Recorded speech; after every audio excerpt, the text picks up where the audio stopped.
this guy. Good old rematch.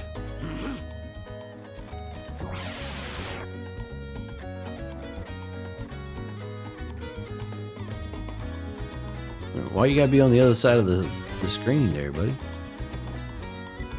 Well, first check to see, do you have anything that will reach over that way to him?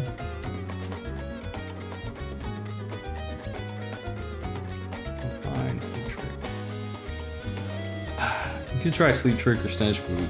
I remember how, I don't know what the range on those attacks are. I don't remember. You try that, it might paralyze him or something.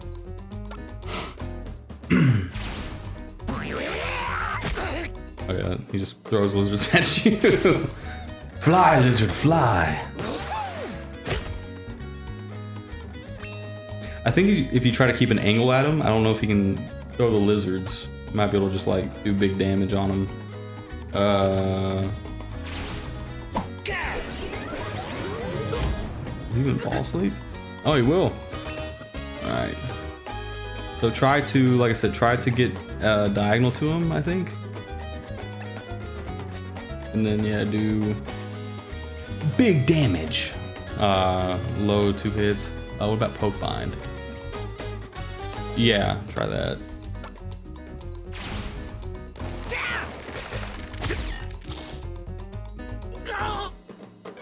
Ace paralyzed. Maybe you can do pow kick. Maybe. Can't remember. He's either hit weak to like the hammer. Yeah. There we go. Oh no, we can still hit you with the lizard angle. Shit.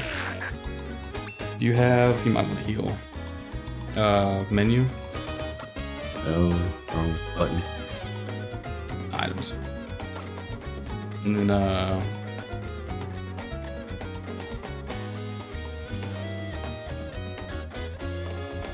all allies? Or okay, to self, yeah, just use the haunch of meat. Yep, 175. Yeah, it should buff you for a bit. And then getting close. Whoop his ass. Next one I'll probably do like the low kick. Oh yeah, you got this fight. You just Sonic boomed me? Sonic boom! Ow. He's a little lizard. With a fucking halo. Level 6. Oh, okay, so you'd have to be up to 10. Motherfucking 10. Alright. I mean, you took care of him pretty good. A wee jump.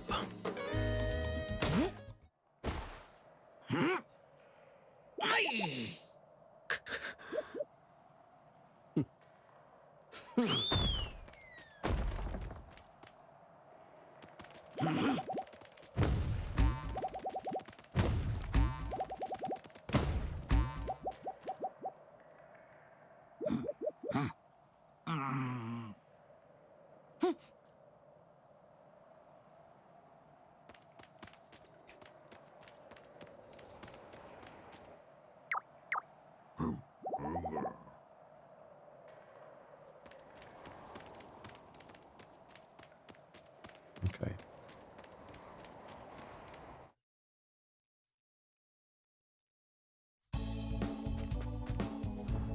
Nope, wrong button again. Okay, so apparently it says Pogo and Gory should both be at least level 12. That's at least. And that for Gory, you at least want to make sure he is wearing a beast skin cap, a pelt, and rough bands. And a bare minimum of 6 huge haunches of meat and 4 prickly stones.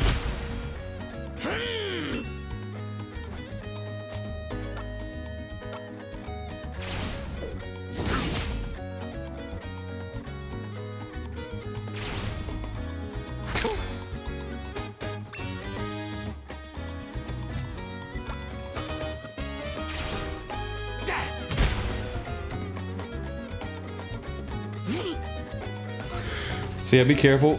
Excuse me. Running into the boss, you'll hear like loud thumping and stuff like that. And I think the little cloud will like even let you know. That is the King Mammoth.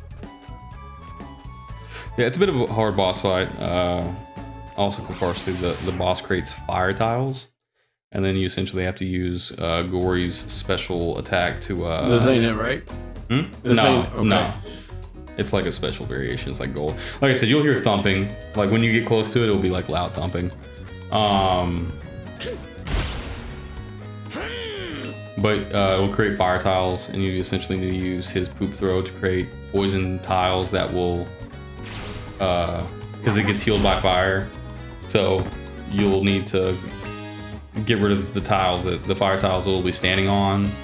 So it'll actually do poison damage and stuff to it. It can be tricky. I think it took me like 1 or 2 tries. Maybe it's not that hard as long as you're the right level.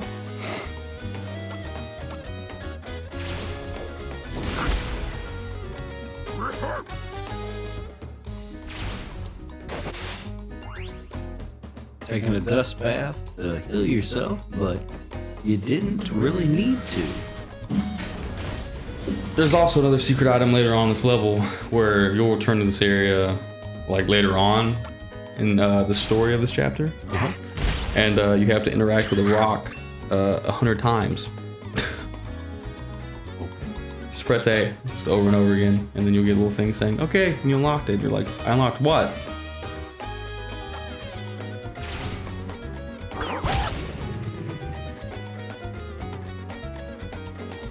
So yeah, that's the move you'll use to get rid of the King Mammoth's fire tiles. I mean, if you manage to grind to like at least level 12, you try the fight at least once, see if it works, then decide whether or not you want to grind to a higher level. Like I said, this is mostly to get a secret item that is like mass damage, which is essentially just something you could put in your back pocket to use if you wanted to, if you're having trouble in a, you know, one of the final chapters of the game, you know? Yeah. It's like, oh, this boss is really tough. Don't want to keep fighting it normally. Do I just want to cheese them out with this secret item, secret weapon?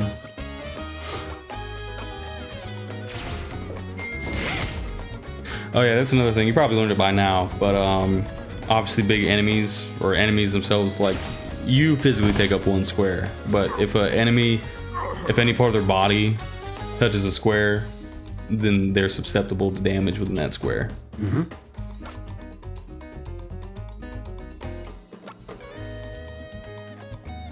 So yeah, I think he should take damage because his snout, or trunk, that's the word.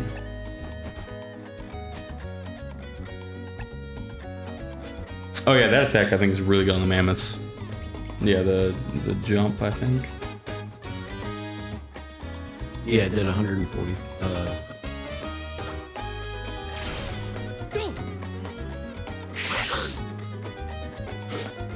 There we go.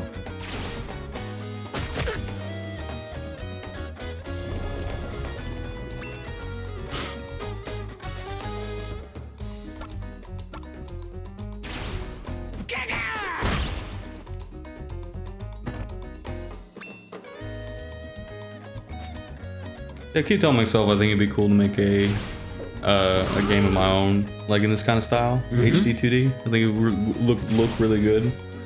Obviously, it would be a lot more effort than just making a straight up 2D game. I really like how the combat system of this game is. I would say like this system, Front Mission 3, Xenogears, and then Chrono Trigger probably have some of my favorite combat systems in the JRPG, and then like the Persona games. Persona games have really good combat systems. Xenogears is very unique. It's like 2 different combat systems because it's a game where you're either on foot. What the fuck? What did I say?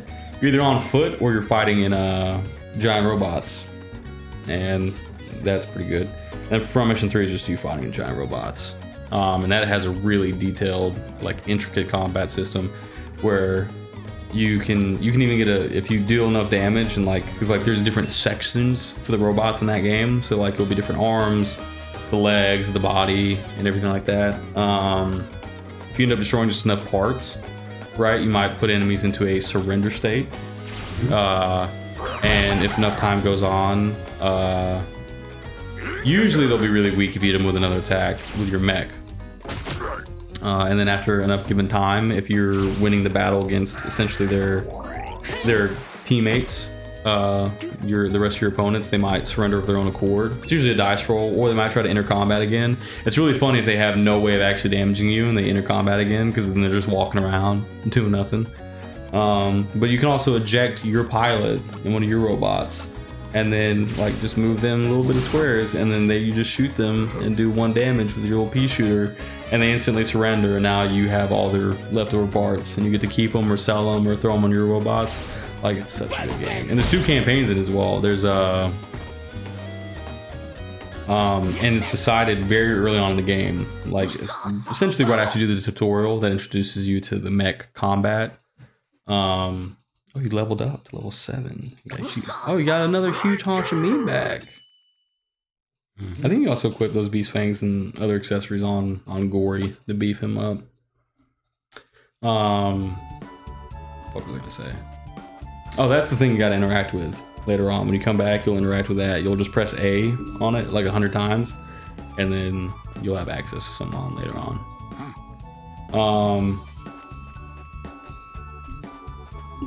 I don't remember if you have to fight the King Mammoth here now, because I know you come back, like I said, to find that item, you come back to this section anyways.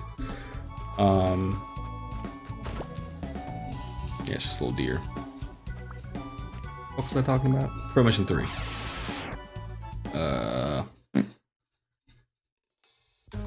Oh yeah, so the campaign. So you essentially make a choice whether or not to hang out with somebody, and then depending on which one you choose, like one is like 50 or 60 hours, and it's probably the easier campaign. And then I only played it once, but I did the second one, which is a little bit longer, a little bit harder. But it's really fun. It's really good, and it's essentially like, I think Japan's just essentially having a civil war, but you're going to like Singapore and like all these other areas and stuff too. I mean, a bunch of different like militias and everything. Is that a knock? Oh, my wife messed around the closet. I can hear it from my office wall. What else? And then Chrono Trigger, of course. Trigger's just great because the essentially the attack like combo system, you know, like X cut and everything, where you unlock all of them, all the different abilities. I love games like that where it's like, hey, you and your teammates can now do this one special attack together. Yes. So good. God, Chrono Trigger's so good. I don't know, Chrono Trigger has become one of those games where people like get upset if you call it like one of the better JRPGs in general. Like, you praise it, you're like, yeah, it's a good game. Like, it deserves its recognition. Great music, great design, great artwork, great story, pacing. Like, it's fun, it's good. And people are like, yeah, leave it to you guys for naming Chrono Trigger. It's a good fucking game, dude. I'm sorry no one wants to fucking play.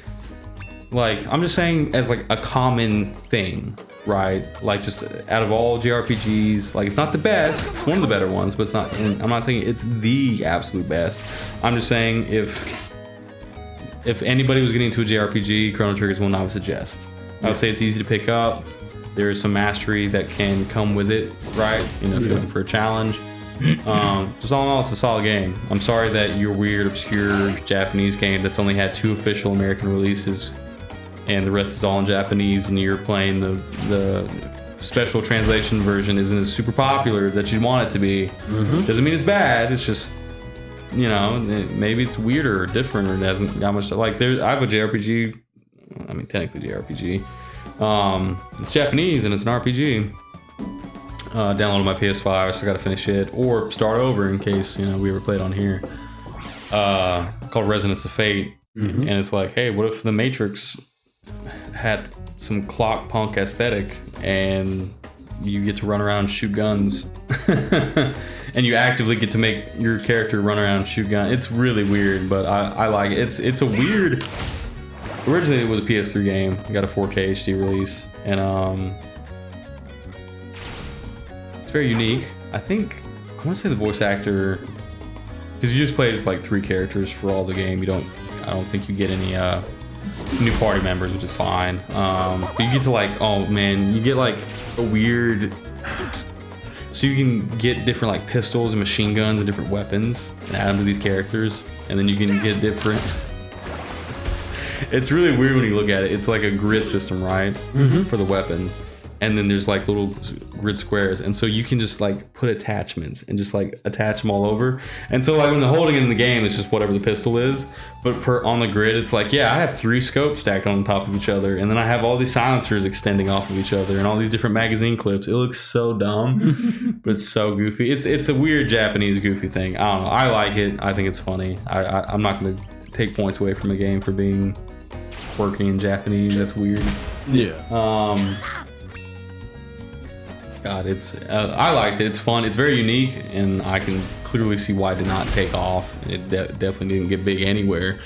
But like, I hate the fact that it wasn't popular enough to warrant getting another game like it or better. Because like, it's one of those games where it's like, man, if they could have had another year and some more money to really polish this, like, this could have been something. In my opinion, you know, because that's what we're doing, we're opinionating everything.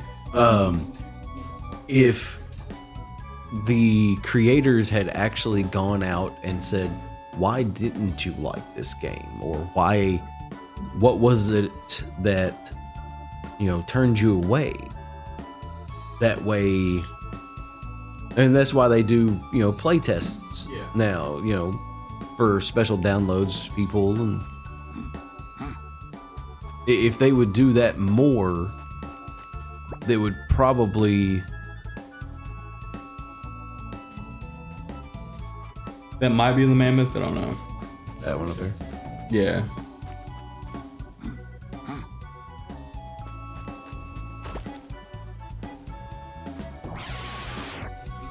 Yeah, I mean, I'm sure the dev team was well aware why the game didn't pick up, because like I said, it's very atypical. It's not exactly turn-based. It's like, I feel like I would have to show you just a video of how the combat works. It's so weird. And then when you're traveling in the overworld, you have to get tiles and then place those tiles down, and that's how you actually get to navigate between different floors. Because it's like, I think it's one of the stories is that most of the world is like in shambles, like it's post-apocalyptic, and you're living in a like I said, a clock-based mechanized city. And then you're traveling between floors and all this other stuff, and it definitely looks like a PS3 game. It's very like gray and brown and stuff like that. It's unique. Yes. And that's one thing I try to find like interesting or just salvageable is games that really try to push the envelope in what is I guess become traditional in a medium or a genre, right? Where you've learned to expect certain things, and that's why like I would say I gravitate more towards like that. That's why I would say I gravitate towards this game, is because one, this is one of the first times I played a game with this sort of combat system in general. But when you get to other sections and you see what they really do with some of it, it's like it's stuff that I wouldn't even imagine someone would even attempt to do in an RPG. Yeah. There's like two sections that I really think are like the best in terms of uniqueness above the others. Well, okay, another one is just because I really like it. It's kind of a homage to Akira, and you know, I got my little box set over there, so that means I really love Akira.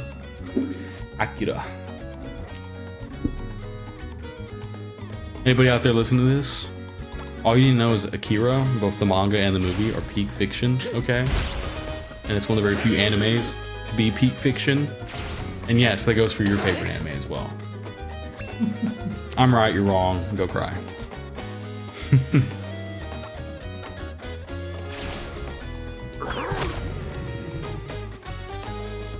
I also feel like Fullmetal Alchemist gets slept on a lot. I love Fullmetal Alchemist, both, well, the manga, 2003 version, and Brotherhood. Yeah. But no, all anybody wants to talk about is whatever the new hotness is. Chainsaw Man, One Piece, Attack on Titan. Mind you, I'm not saying any of those series are bad. I like some of them. I don't like some of them. I think that guy up there in the corner is another item craftsman. A lot of this, there's a lot of newer stuff that just isn't to my taste for certain. I don't think it's bad, but it's just like I hate seeing online people like, yeah, what's peak fiction? What's the best thing? And it's always stuff that's like currently being made, and it's like, yeah, it's not weirdly biased, you know? Like it's like, is this the only stuff you're watching right now? Like, how are you talking about how can you talk about what is the best of something when you're only watching like 3 or 4 things of that Genre. space, that thing, right? Like if I was sitting here talking about, what's the best JRPG? Is it Chrono Trigger, FF6, or Live Alive? And it's like, well, how many JRPGs have you played? Oh, only those 3.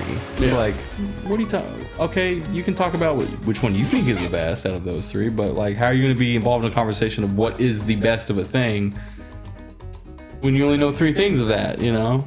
And yeah, It's like, in my opinion, I have played all the Final Fantasy games. I've played just about everything from Square Enix. Just about. yeah.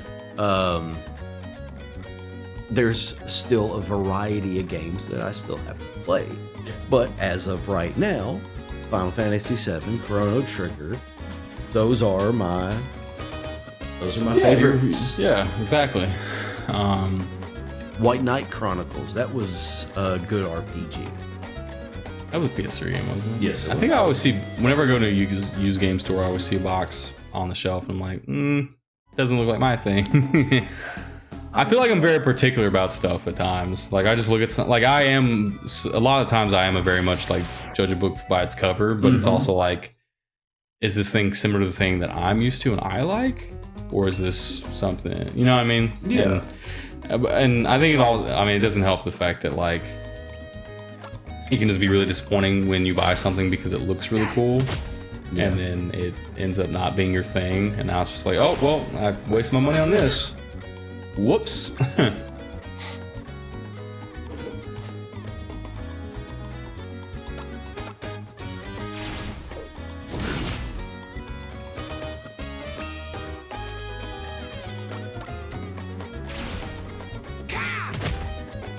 Yeah, I kicked that woolly mammoth in his face.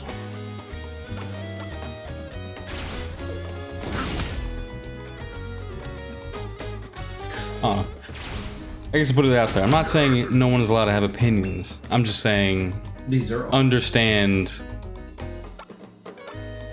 the weight of your opinion when you have a limited exposure to something. yeah. Like I don't play racing games that often.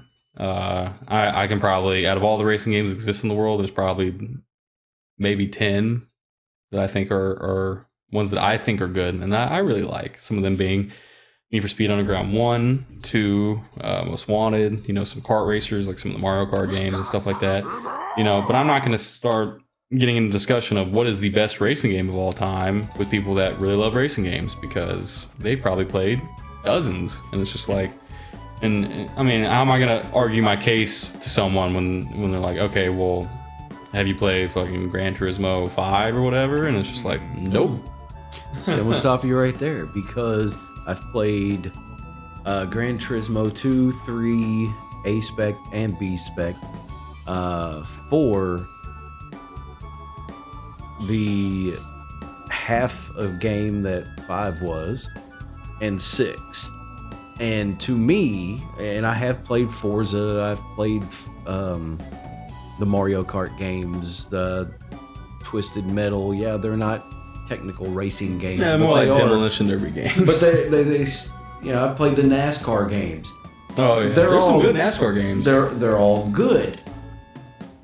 But to me, in all of the racing games that I've played, Gran Turismo 4 was the best, because you could go into your pit and change from A-Spec to B-Spec in the middle of a race. So if you're playing a 24-hour endurance race, you get a good, 20 laps ahead of people, Go into your pits, change your tires, change the B spec, go have time with your kids. And I say it like that because I was in the middle. Actually, I had 4 hours left in a 24-hour endurance race. I got back in the lead enough to where I went to go change my tires, put it on B spec, and as soon as I put the controller down, the electric went off. Oh. And my wife and my mother-in-law come into the bedroom and like, what just happened? Oh man. Oh yeah, they did that on purpose. Oh, And they even told me no. they did after the fact. I said I just put the controller down, but now I'm just gonna destroy the game. And they're like, why? Like, cause I was in the middle of a 24-hour endurance race. Actually, I was almost done with it. Yeah. Sorry, I'm still a little salty about that. Oh no, I've had moments like that. Usually it comes to, for me, it's usually a relative like deleting save game and not giving a shit. And it's just like, cool, there goes dozens of hours of my time gone. Thanks, dick. 24 hours. No, I was at 28 hours on Oblivion, the Elder Scrolls Oblivion, and my brother-in-law accidentally saved over my game. So I was like, all right, that's fine. So I did it again. And same spot. 28 hours in, and he saved over my game again. And I'm just sitting there like, really? That's twice. I think my worst situation was that is growing up. Pokemon Silver was like just one of my favorite games to play. I loved it so much. I loved that it had a day and night cycle. I loved like how expanded it was. And my favorite thing too was that, you know, you beat the 8 gym leaders and you find out, oh hey, here's the entire Kanto region. Now you can go back to the region of the first, you know, generation of games. And I remember it took me forever. I had a fully completed Pokédex because I was doing the thing where I had other copies of like gold and silver, and I'm like sending the Pokemon over to mine. I had all the legendaries. I had every gym badge. I beat the Elite Four. I beat Red, you know, the protagonist of the first generation of games, and I just had this perfect save file. And there it was. The game was sitting there. Now, mind you, yeah, the game's not gonna be doing much if I'm not playing it, but I would still boot it up and just have fun with it. And then my little brother was like begging to play it. I'm like, okay, but well, I didn't want to touch it at all. Oh, if you can see the discoloration there, that's the doorway that opens whenever you come back and interact with that stone 100 times. But yeah, my dad finally was just like, let him play that damn game or I'm gonna snap it. I'm like, all right, fine. And I explicitly told my brother, whatever you do not save your game. You can play it for as long as you want. And mind you, this was my game that I bought with like my birthday money. This was not like a shared game and I was being selfish. It was, no, this is legit my game that I owned, and I was being nice enough to let my brother play it. And I was like, hey man, you can play it, you can have fun. Don't save over my game. This is back when, I don't know if Pokemon allows multiple save files now or what, but this is back in the generations of you had the one and only. I was like, do not save over this. I've put hours into this, probably days maybe at this point. It's like, I have everything, don't save over it. What's this motherfucker do? He didn't even make it to the, like, and he was a kid that did not get how Pokemon worked. He was not good at it. He didn't understand mechanics. So like, he never made it out of the first town. Like, he saved it and put it down and like didn't touch it for like a week or two or something, so you can check the time on it. And like, I finally get back from him. I'm like, bro, like I was probably 12, 13. He's probably like 8 or 9. I was like, hey, are you done playing my Pokemon game? And he's like, oh yeah, here you go. And I was like, when's the last time you touched it? Oh, the day I borrowed it from you. And I'm like, oh, that makes sense. You only put like 15 minutes into it. I was like, oh, you saved over it. You saved over everything. My full Pokédex is gone. All my legendaries. All my accolades. Like, wow. And I start smacking him in the mouth. Then punch him. Start smacking him a couple times. I was so mad. And of course, like, my dad got pissed and like confiscated the game from me. He was like, you shouldn't be this mad over a game. And it's just like, and mind you shouldn't be that mad over a game, but it's like God damn. It's like it just sucks knowing you put so much time and effort into something and just to see it just disappear because people are either dumb or selfish or whatever. I don't know. I don't know which level you are. I'm just out of my mind right now. I'm running my mouth. I feel like I'm doing better talking now than I was doing playing South Park. Where I was having no thoughts and no brain power. Well, I mean, you know, we take the turn concentrating on trying to talk, give good commentary. Yeah.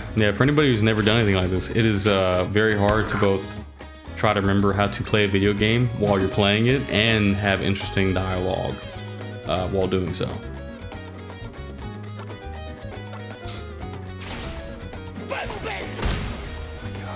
I can hear my dogs losing their minds right now. I'm about to call that dude off Animal Planet, whatever, the dog trainer. Fucking tss. Tss. It was on an episode of South Park, but I should probably save that joke for when we're actually playing South Park. Yum Bite. You get to deal damage and heal yourself, but you're full health, so it doesn't matter.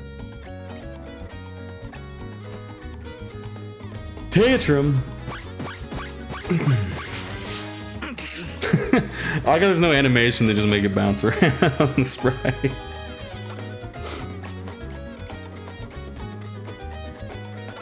Sleep Trick. I think even after all the times I was grinding with some of the characters and everything, like I think the game still only took me like 20-25 hours to beat. Not super long, not super hard. Because there's some parts of the game where there's like at least one of the sections, I don't want to spoil it, but there's one section where there is actually no combat whatsoever. It's just story, just a little leisure. It don't happen that often in video games. I mean, if you want to see a game of this JRPG aesthetic that has no combat, it's just story, then you gotta look for those RPG Maker indie games. Mm-hmm. Some of them are very good, very well made. I don't know. There's one game I've always wanted to try and play. Well, there's two. There's two that were Japanese exclusives that have gotten English translations. Okay, no, there's a handful. There's Police Knots and Snatcher by Kojima. I really want to play those two. We'd have to emulate them or something, which gotta be careful saying that word. Some companies don't like you saying emulation. But I'm really interested in playing them. They look really fun. Both story and whatever. I don't know. I just want to experience those games. And there's Mazurna Falls, which is like a Twin Peaks-esque like PS1 game, and it's like kind of semi-open world. It's a very ambitious game. Not the best looking. It was an early PS1 game, but it looks very interesting. I've seen some gameplay footage of it. It looks very fun. It looks very weird, very Japanese. I'm very interested in it. And then what was the other one? Oh, Sweet Home. So Sweet Home is a horror JRPG where like all of your team and everything can just perma die. And I want to say it was the game that inspired like Shinji Mikami and like a lot of the original devs on Resident Evil to make Resident Evil. I think Capcom may have even made it. I want to say they did make that game, which they're not new to making JRPGs. A lot of people are surprised to find out they've made JRPGs, but then they never played Breath of Fire. It's fucking sick. Yes. Got Dragon Quarter? Yeah, Dragon Quarter on my shelf. Which sucks because it's a PS2 exclusive and never has gotten a port or remaster or nothing, and it should because that game is fire. Oh. Got Adobe notification. Oh, he got that spooky face. He's scared. Burning.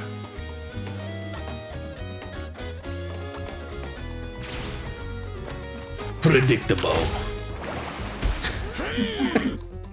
Fucking love Geese Howard. Oh man. I'm not the biggest King of Fighters or like Fatal Fury fan, but I love Terry Bogard and Geese Howard are the fucking best. especially Gisao. I loved his reveal trailer for Tekken 7, and he's got like a guard counter where he just fucking throws your ass to the ground, and every single time he's just predictable. Love that. Oh, good lord. Bison Bull. I didn't even move. I don't know, he sniffed you out. He was coming for you. He was trying to get in that ass, boy. Yeah, whoop him. One hit kills.